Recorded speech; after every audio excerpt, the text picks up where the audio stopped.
Durante pronunciamento ao vivo, o senador Marcos Duval explicou como a provável eleição de Donald Trump nos Estados Unidos deve acelerar a responsabilização penal do ministro Alexandre de Moraes e de outros agentes brasileiros pelas violações de direitos humanos que vêm ocorrendo no Brasil.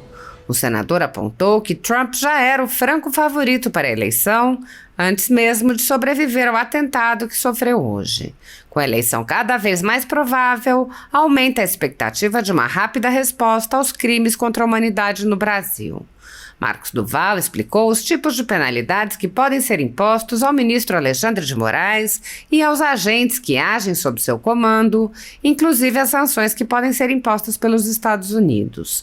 O senador afirmou que já há preparativos para que a OEA comece a agir em relação às denúncias de violações de direitos no Brasil. Duval apontou: como ele não para, as denúncias não param de aumentar. O senador afirmou: o Trump assume em dezembro, e Trump assumindo, tudo muda. Marcos Duval apontou que já há até pessoas no Brasil mudando discretamente suas posições. Ele disse: Trump assumindo, ele vai dar a ordem para executar, referindo-se às ordens para impor punições aos violadores de direitos humanos. Sobre as violações, Marcos Duval disse: tudo vai desabar, não vamos nem precisar de projeto de anistia. Há mais de 5 anos, o ministro Alexandre de Moraes conduz em segredo de justiça inquéritos políticos direcionados a seus adversários políticos.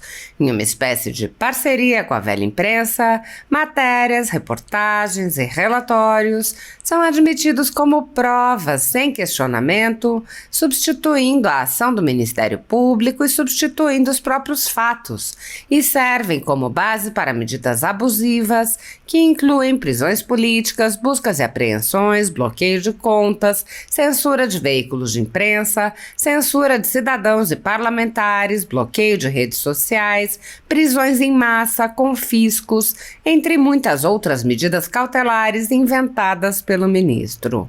Há mais de 5 anos, o Senado Federal Brasileiro assiste a tudo isso e se omite. A Folha Política já teve sua sede invadida e todos os seus equipamentos apreendidos a mando do ministro Alexandre de Moraes em inquérito que foi arquivado por falta de indícios de crime.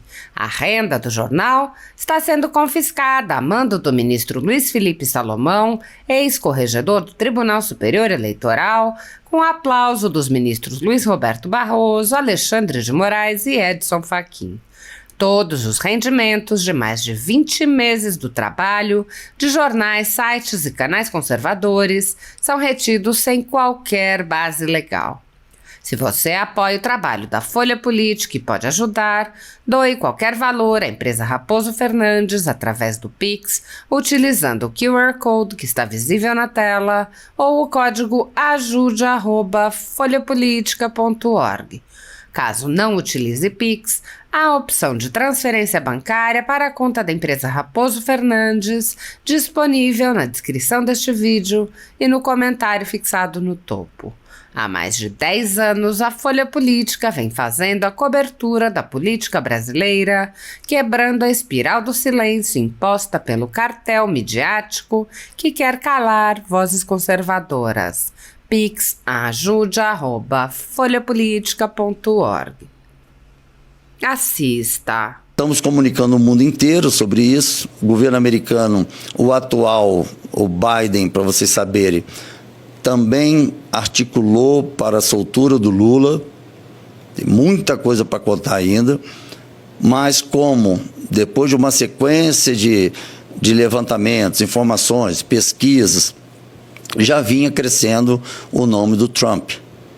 E o Biden, ele sacramentou isso naquele discurso, naquele debate com o Trump.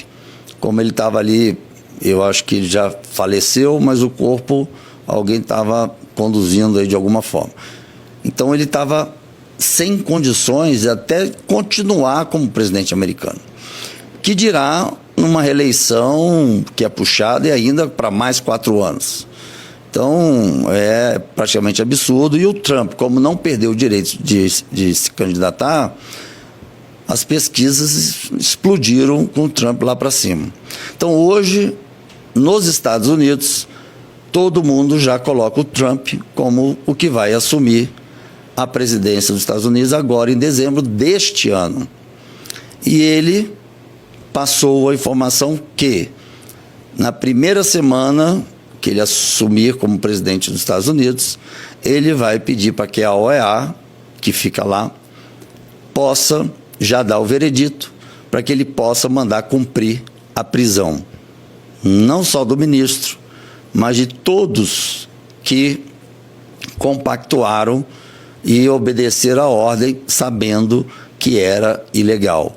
Por que isso? Depois da Segunda Guerra, teve a corte de Nuremberg, e lá toda hora que sentava um alemão nazista, ele dizia que ele acatou ordens, era obrigado a acatar ordens, e por isso que ele botou todo mundo, por isso que ele matou não sei quantas pessoas, etc. Então sempre com a desculpa de que estava obedecendo ordens. Mas ele sabia que era algo contra a humanidade, crime contra a humanidade. Então ele começou, todos que estavam lá, começou a pegar a penalidade igual ao que deu a ordem. Então não tem mais essa desculpa de que é porque eu só estou obedecendo ordens. Não.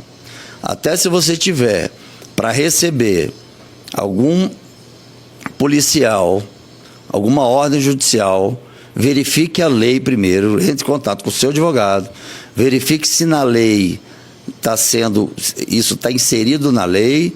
Se está inserido, tem que obedecer. Se não estiver inserido, for um compromisso e uma execução ilegal, você tem direito a não permitir e até denunciá-lo, né? Por não estar obedecendo à Constituição. Então, essa desculpa de que eu estou fazendo porque eu estou respondendo, estou só cumprindo ordens, não dá mais. E estudando bastante a Constituição, eu peguei, depois eu posso mostrar para vocês, o artigo na Constituição que fala exatamente como no Tribunal Criminal Internacional. Ou seja, não se cumpre ordens ilegais. Então, para vocês policiais, se for uma ordem de um superior de vocês, qualquer que seja superior, direto ou indiretamente, você, certo de que não é legal, não cumpra. Não cumpra. Porque daqui para frente, as coisas vão começar a ir para esse viés de penalizar até quem executou uma ordem ilegal. Bom, eu vou colocar aqui, eu vou mostrar para vocês só um pedaço que fala sobre isso na Corte Internacional Criminal. Fala o seguinte, no artigo 25,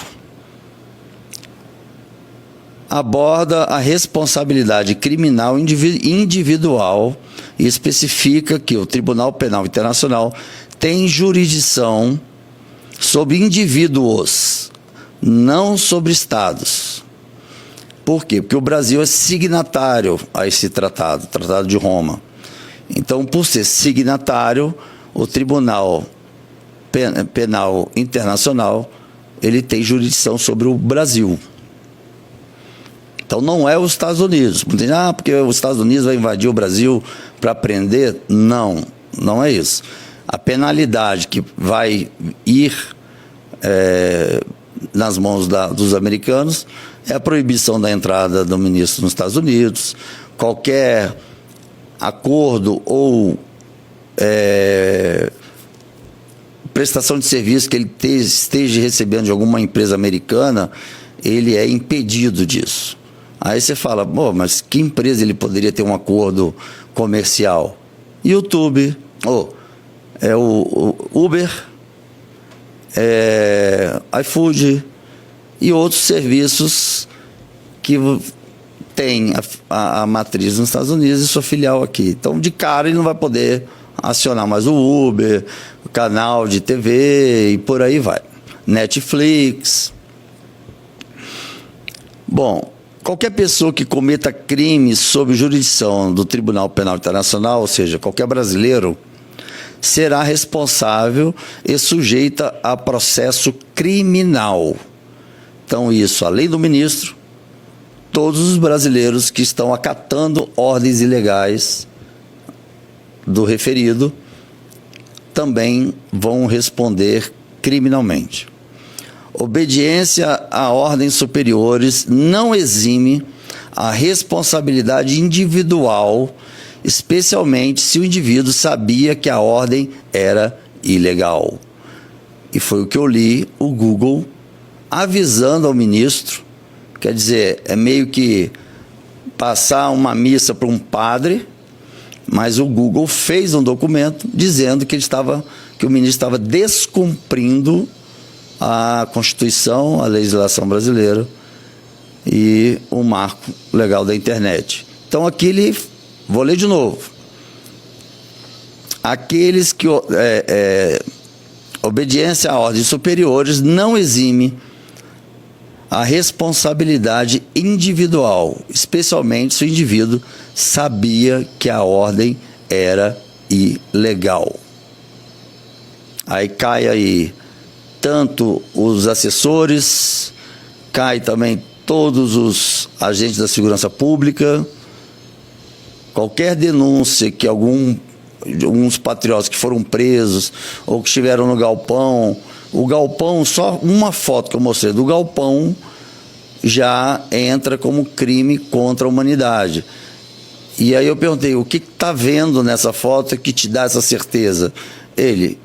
Só o fato de ter mulher, homem, idosos e crianças juntos, presos, sem condições para estar presos, sem ser uma cela, sem ser um ambiente que possa dar dignidade, só no que você está me mostrando nessa foto já dá a penalidade de crime contra os direitos humanos.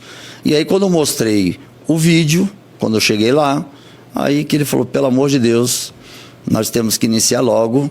Tanto é que a própria OEA, vocês podem entrar depois nas redes sociais, no site oficial da OEA, pode ser que tenha tirado do ar, não sei, eles contratando novos advogados, e eles dizem lá, se preparando para as denúncias que vão começar a chegar do Brasil contra não só o ministro, mas também aqueles que cumpriram as ordens. Quando eu escutei isso, falei, não acredito. E aí foi postado isso na rede social deles, e para deixar bem claro essa questão de que realmente, né, os que cumpriram ordens também vão ser penalizados, e que a OEA, mesmo com o governo Biden, já está acabando, né, mas a OEA, de fato, já está preparada e já acerta dos vereditos. Aqui, só para ilustrar, tem uma foto aqui de dois que entraram em rota de colisão, e não sei se vocês perceberam que o Elon Musk, quando ele fala de algum ato que violou a Constituição, a legislação, a lei eleitoral, não importa, ele não mostra os documentos. Ele diz com segurança, mas não mostra. Ele não mostra para não tornar público e atrapalhar as investigações, e dar munição para o inimigo. Então, todos esses documentos, eu li apenas uma frase que consta numa página que consta que está junto de 500 outras páginas. Então, são 500 páginas de denúncia de abuso de poder, crime contra a humanidade e por aí vai, que está lá e vai ser entregue na OEA por esses dias.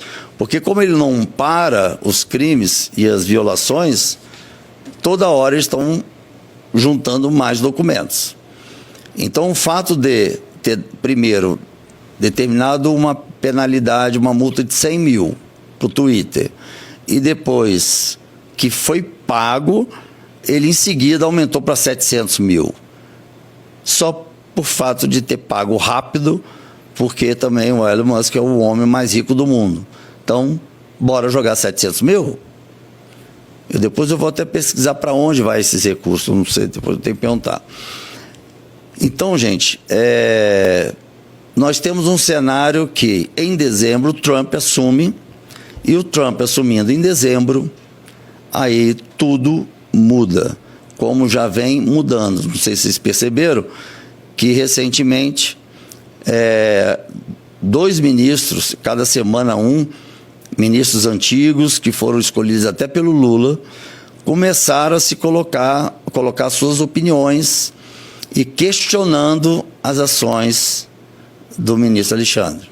Eu nunca pensei que isso pudesse ser tão rápido, mas eles já sabendo que o cenário próximo, até dezembro, vai ser a direita assumindo e, consequentemente, no próximo ano, Bolsonaro retornando, que depois eu posso explicar por que ele vai retornar, porque é fácil.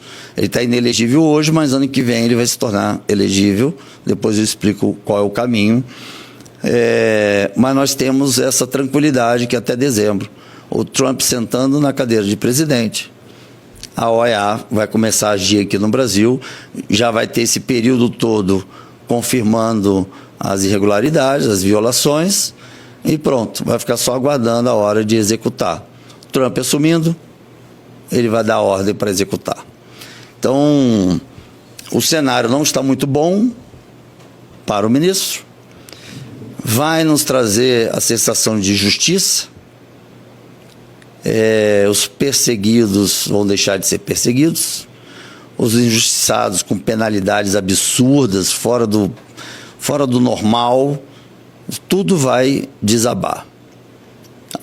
Dizem que não vamos ter nenhum trabalho de apresentar um projeto de anistia, porque só a comprovação dos crimes que ele cometeu, ninguém que está preso vai continuar preso e ninguém que tem uma penalidade de 17 anos vai continuar. Tem uma senhora de 68 anos presa que ele deu 17 anos de cadeia, só porque ela usou o banheiro do STF. Ou seja, para ela é pena de morte. Se ela ficar de fato dentro da cadeia, para ela é pena de morte. Então a crueldade é a nível máximo. E eu não consigo ver e não fazer nada. Isso é uma coisa que de fato me incomoda profundamente, isso, de ver e não fazer nada, porque é normal aqui, assim, não se envolve com isso não, vai atrapalhar até as eleições, você pode ter consequências e tal, deixa isso para lá e tal. Eu não consigo. Mesmo que eu quisesse, eu não ia conseguir deixar para lá, deitar na cama e dormir. De jeito nenhum. Então, eu estou desde 2003, desde o dia 9 de janeiro de 2003, nessa batalha, e vou continuar até que a justiça seja feita, independente de quem quer que seja. Está na lei, descumpriu, então tem a penalidade, e isso serve até para mim. Então, se eu não estiver cumprindo a lei e aí for denunciado, então eu tenho que também pagar por isso. Então não é só para eles e nada para a gente, é todo mundo. Então, como a estátua com a mulher, né, que representa a justiça, ela tem uma balança numa mão, que é o equilíbrio das decisões. Os olhos vendados significa que não vê quem é que vai ser julgado. A gente não está vendo isso na realidade, né? E a espada é a penalidade que a pessoa vai ter que cumprir. Então, ou seja, essa balança está totalmente desequilibrada hoje e não há venda em olhos de nenhum ministro.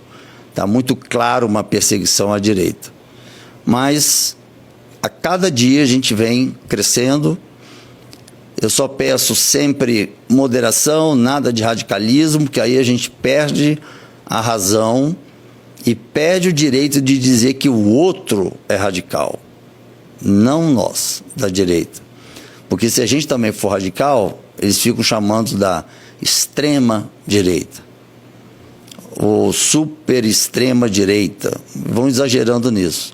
E quando a gente começa a fazer o movimento, pode ser de protesto, pode ser questionando o atual governo, mas sem radicalismo, a gente acaba tendo muito mais argumento e muito mais pessoas vão ver, de fato, Ele foi educado, falou, e aquele grupo não obedeceu. Então a gente tem que seguir nesse sentido, porque se for usar das mesmas ferramentas, a gente não vai ter razão.